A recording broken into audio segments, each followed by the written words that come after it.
सलाम आदाब केम चो जनाब। मेरा नाम है कलीमुल्लाह और आप देख रहे हैं आपका अपना YouTube channel solo Pakistani reactions. उम्मीद है कि आप सब लोग खैर खैरियत से होंगे, जहां भी होंगे खुश होंगे, आबाद होंगे, एकदम बढ़िया होंगे।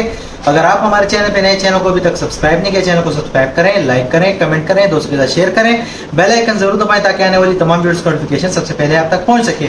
आज इस वीडियो पर हम रिएक्ट करने वाले वो राज यूट्यूब चैनल पर मौजूद है, जो हिंदुइज्म को लेकर काफी ज्यादा अच्छी अच्छी वीडियोस बनाती हैं, जिसकी वजह से मेरा काफ़ी ज़्यादा इंटरेस्ट डेवलप होता है हिंदुइज्म के बारे में और जानने का। इस वीडियो का टाइटल है how Kamadev tricked lord Shiva. तो ये लॉर्ड शिवा जो है वो एक भगवान है, बहुत ही बड़े, और ये कामदेव भी हैं, ये भी एक है। तो बिना कोई देरी किए वीडियो को स्टार्ट करते हैं। वीडियो को एंड तक देखें, इंफॉर्मेशन हासिल करें, अपने नॉलेज में इजाफा करें, एंड तक बने रहें, अपने बातचीत करेंगे। Let's start. एक ऐसा मंदिर जहाँ हर तरफ खून ही खून है, जहाँ 10 तांत्रिक देवियाँ बसती हैं और हजारों तांत्रिक साधना करते हैं, जहाँ देवी की योनि स्थापित है और जहाँ हर साल जून के महीने में देवी की मेंस्ट्रुअल साइकिल आती है। ये है दुनिया की सबसे पुरानी और सबसे ऊंची शक्तिपीठों में से एक कामाख्या महासिद्ध पीठ, यानी कामाख्या देवी मंदिर, जो कि हजारों साल पुराना है। ऐसा माना जाता है कि देवी सती की मृत्यु के बाद शिव जी बहुत दुखी हो गए थे। उनके जले हुए शरीर को लेकर वो पूरे ब्रह्मांड में चक्कर लगाने लगे। एक कहानी के अनुसार तब विष्णु जी ने अपने सुदर्शन चक्र से देवी के शरीर के 51 टुकड़े कर दिए। ये टुकड़े धरती पर अलग अलग जगहों पर जाकर गिरे और पीठ निर्णय तंत्र के अनुसार इस धरती पर 51 शक्तिपीठों की स्थापना हुई। उन 51 खंडों में से देवी की योनि असम के नीलाचल पर्वत पर जाकर गिरी और गिरने के बाद उसने पत्थर का रूप ले लिया। इसी में माँ कामाख्या का वास है। कालिका पुराण के अनुसार देवी के शरीर के टुकड़े हो जाने के बाद शिव जी अपनी पत्नी की मृत्यु का शोक मनाने के लिए ब्रह्मपुत्र नदी के बीच बने एक टापू पर योग समाधि में लीन हो गए। इसी बीच उनकी गैर मौजूदगी में तारकासुर नाम के एक राक्षस ने पूरी दुनिया में हाहाकार मचाना शुरू कर दिया। तारकासुर एक ऐसा राक्षस जिसने घोर तपस्या करके ब्रह्मा जी को प्रसन्न किया और उनसे 2 वरदान प्राप्त किए थे। पहला कि तीनों लोकों में उसके बल और बुद्धि की बराबरी कोई ना कर सके, और दूसरा ये उसकी मृत्यु सिर्फ और सिर्फ शिव जी के बेटे के हाथों हुई। पर यह कैसे संभव था? देवी सती की मृत्यु के बाद शिव जी ध्यान में लीन थे और इधर तारकासुर का कहर बढ़ता जा रहा था। उसने वरदान का फायदा उठाकर स्वर्ग लोक पर कब्जा कर लिया, देवताओं को बाहर कर दिया और अपने आप को नया इंद्र घोषित कर दिया। सभी देवी देवताओं ने हार मान ली और अब तारकासुर को हराने के लिए एक ही रास्ता बचा था, शिव जी की तपस्या को भंग करना। लेकिन ऐसा करने पर शिव जी के क्रोध का नतीजा क्या होगा, ये सोचकर सभी डरकर पीछे हट गए। आखिरकार शिव जी का ध्यान तोड़ने की जिम्मेदारी कामदेव को मिली। कामदेव ने शिव जी पर एक फूलों का तीर चलाया, जिससे उनका ध्यान टूट गया। शिव जी बहुत क्रोधित हुए, उनकी तीसरी आंख खुल गई और उन्होंने क्रोध में आकर कामदेव को भस्म कर दिया। कामदेव की पत्नी देवी रति रोने लगी। उन्होंने महादेव के आगे अपने पति को दोबारा जीवन दान देने की प्रार्थना की। शिव जी ने उनकी प्रार्थना स्वीकार कर ली और कामदेव को उनका जीवन लौटा दिया, लेकिन उनका भस्म किया हुआ शरीर वापस नहीं आया। कामदेव वापस जीवित तो हुए, पर बिना अपने शरीर के। इसके बाद शिव जी ने कामदेव से कहा कि वो नीलाचल पर्वत जाकर देवी की योनि की पूजा करें। कामदेव और रति ने सच्चे मन से देवी की सेवा की और कामदेव को उनका शरीर वापस मिल गया, जिसके बाद कामदेव ने वहां मंदिर का निर्माण कर दिया। इस कहानी के अनुसार यही कारण है कि इस मंदिर को कामाख्या मंदिर के नाम से जाना जाता है।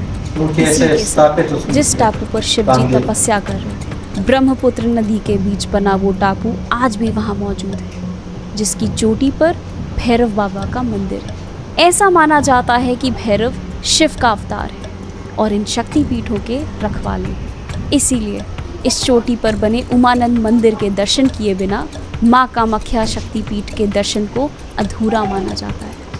हर साल लाखों भक्त अपनी इच्छा पूरी करने के लिए कामाख्या मंदिर आते हैं और भैरव बाबा के दर्शन करके अपनी यात्रा को पूरा करते हैं। यूँ तो यहाँ पूरे साल ही भक्तों का आना जाना लगा रहता है, लेकिन हर साल ऐसे 3 दिन होते हैं जिनमें यहाँ आने वालों की संख्या कई गुना बढ़ जाती है। ऐसा माना जाता है कि ये 3 दिन देवी के मासिक चक्र के दिन होते हैं। और इसी कारण मंदिर के पास से बहने वाली ब्रह्मपुत्र नदी का रंग 3 दिनों के लिए लाल हो जाता है। इसी को सेलिब्रेट करने के लिए हर साल जून के महीने में 3 दिनों के लिए अम्बुबाची मेले का आयोजन किया जाता है और इस दौरान मंदिर का दरवाज़ा भक्तों के लिए बंद कर दिया जाता है। द्वार बंद करने से पहले मंदिर के ज़मीन पर एक सफ़ेद रंग का कपड़ा बिछाया जाता है। जब 3 दिनों बाद द्वार खोले जाते हैं तो ये सफ़ेद कपड़ा पूरी तरह से गीला और लाल हो चुका होता है। इस कपड़े को अम्बुबाची वस्त्र कहते हैं, जिसके टुकड़े टुकड़े करके भक्तों को प्रसाद के रूप में दिया जाता है। लोगों के हिसाब से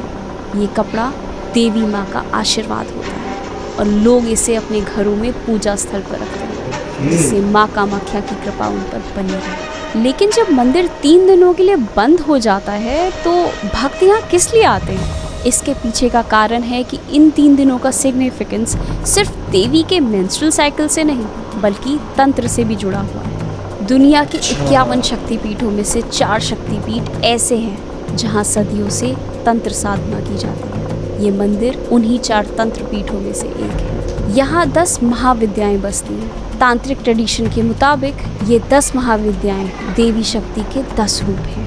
तांत्रिक और योगी तंत्र साधना करते वक्त इनकी पूजा करते हैं और अलग अलग तांत्रिक सिद्धियों को हासिल करते हैं। और यही कारण है कि अम्बुबाची के मेले में हजारों तांत्रिक और अघोरी भी आते हैं। तांत्रिक साधुओं और अघोरियों के लिए ये मेला इतना भव्य होता है कि कई ऐसे साधु जो पूरे साल दुनिया से दूर कहीं अकेले में साधना करते हैं वो भी इस मेले में आकर शामिल होते हैं। इस सब की वजह से इन 3 दिनों में मंदिर के वातावरण में एक अलग ही एनर्जी होती है। ये तांत्रिक और अघोरी अपनी ताकत को बढ़ाने के लिए देवी माँ की पूजा करते हैं। और तो और ये साधु यहाँ आने के बाद काले जादू का खात्मा करने के लिए और भूत प्रेत और काली आत्माओं को भगाने के लिए एक खास पूजा भी करते हैं। काली शक्तियों के साए में रह रहे लोगों की परेशानियों को खत्म करने के लिए इस पूजा में कई सारे रिचुअल्स होते हैं, जिनमें से एक है जानवरों की बलि देना। यहाँ कई जानवर जैसे कबूतर, भैंसे, बकरों की बलि दी जाती है। इसलिए मंदिर के परिसर में ज़मीन पर हर तरफ खून ही खून दिखाई देता है। लेकिन यहाँ पर मादा जानवर यानी फीमेल एनिमल्स की बलि चढ़ाना सख्त मना है। इन्हीं सैक्रिफाइस के रिचुअल्स को देखने के लिए इस मंदिर में एक अलग जगह बनाई गई है। लोग कोशिश करते हैं कि वो अपनी आंखों के सामने इन जानवरों का सर कटते हुए देख सकें, क्योंकि यहाँ की मान्यता के हिसाब से जो देवी माँ के लिए बलि पर चढ़ाए गए जानवरों का सर कटते हुए देखता है वो पूरे साल सुखी और स्वस्थ रहता है। और तो और काले जादू और तंत्र के अलावा यहाँ पर वशीकरण पूजा भी की जाती है। माना जाता है कि इस पूजा से आप किसी के भी दिमाग को अपने वश में कर सकते हैं और उससे जो चाहे वो करवा सकते हैं। सिर्फ यही नहीं, इस मंदिर से इकट्ठा किए गए पत्थरों को कामिया सिंदूर के नाम से बेचा जाता है, जिसे वशीकरण सिंदूर भी कहते हैं। माना जाता है कि सिंदूर में लोगों के दिमाग को वश में करने की ताकत होती है। लेकिन इस मंदिर की सबसे अनोखी बात यह है कि यहाँ मूर्ति की पूजा नहीं होती। हालांकि पूरे मंदिर परिसर में कई देवी देवताओं की मूर्तियाँ हैं, पर मंदिर के मुख्य गर्भगृह में कोई मूर्ति नहीं है। यहाँ योनि के आकार का एक पत्थर है जिसकी पूजा की जाती है। इस योनि कुंड से हर समय पानी बहता रहता है, जिसका सोर्स आज तक कोई ढूंढ नहीं पाया। अम्बुबाची वस्त्र के अलावा ये पानी भी भक्तों को प्रसाद के रूप में दिया जाता है। ऐसा माना जाता है जैसे 9 महीने बाद बच्चा माँ की कोख से जन्म लेता है, वैसे ही देवी की योनि से इस पूरी सृष्टि का जन्म हुआ है और देवी की मेंस्ट्रुअल साइकिल से इस संसार में जीवन बना हुआ है। लेकिन कुछ लोग इस मेंस्ट्रुअल साइकिल वाली बात को गलत मानते हैं और ऐसा कहते हैं कि नदी के पानी को लाल बनाने के लिए यहाँ के पंडित उसमें सिंदूर मिला देते हैं। कई साइंटिफिक थ्योरीज ऐसी भी हैं कि यहाँ की मिट्टी आयरन से भरपूर है और इसी वजह से नदी का पानी लाल हो जाता है। लेकिन इतनी विशाल बहती हुई नदी का रंग सिर्फ सिंदूर से कैसे बदला जा सकता है? और अगर आयरन के कारण पानी लाल हो रहा है तो साल में सिर्फ 3 दिन ही क्यों?